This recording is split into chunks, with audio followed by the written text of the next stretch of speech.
Manfaat dan keajaiban membaca solawat. Membaca solawat sebagai bentuk realisasi ketaatan kepada perintah Allah Ta'ala. Mencontoh Allah dalam membaca solawat. Mencontoh para malaikatnya. Mendapat balasan 10 rahmat dari Allah setiap membaca sekali solawat.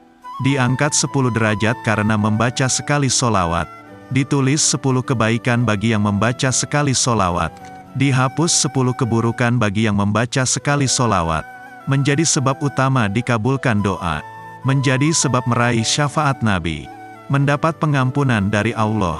Allah akan mencukupi hidupnya dari berbagai macam keluh kesah. Sebagai sebab dekatnya seorang hamba dengan Nabi Muhammad SAW nanti pada hari kiamat. Solawat bisa mengganti dan menduduki ibadah sedekah. Menjadi sebab terpenuhi berbagai macam hajat kebutuhan. Meraih solawatnya Allah dan solawatnya para malaikat atasnya. Menjadi sebab seseorang meraih kesucian dan kemuliaan. Orang yang gemar membaca solawat akan mendapat kabar gembira sebelum matinya.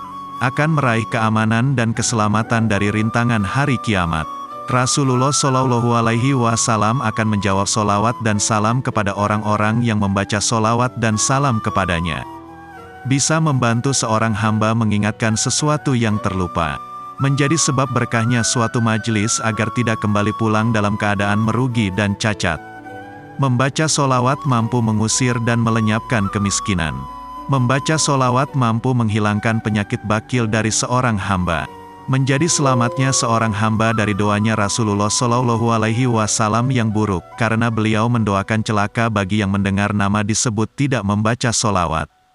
Membaca solawat menjadi jalan menuju sorga. Selamat dari busuknya majelis karena membaca solawat. Membaca solawat menjadi penyempurna bagi pembicaraan pada saat berkhutbah. Menjadi sebab sempurnanya cahaya seorang hamba pada saat meniti titian.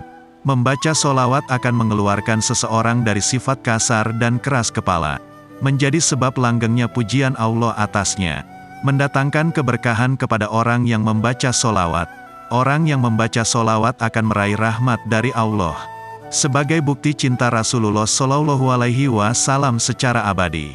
Rasulullah SAW akan selalu mencintai orang yang membaca solawat. Menjadi sebab seorang hamba meraih hidayah. Nama orang yang membaca solawat akan disampaikan kepada Nabi SAW menjadi sebab teguhnya kaki pada saat meniti titian. Dengan membaca solawat berarti seseorang telah menunaikan haknya Nabi Muhammad SAW atasnya. Mengandung zikir dan syukur kepada Allah. Solawat adalah doa karena dengan membaca solawat berarti telah memuji Halilullah dan kekasihnya. Dengan itu berarti telah mendoakan baik untuknya.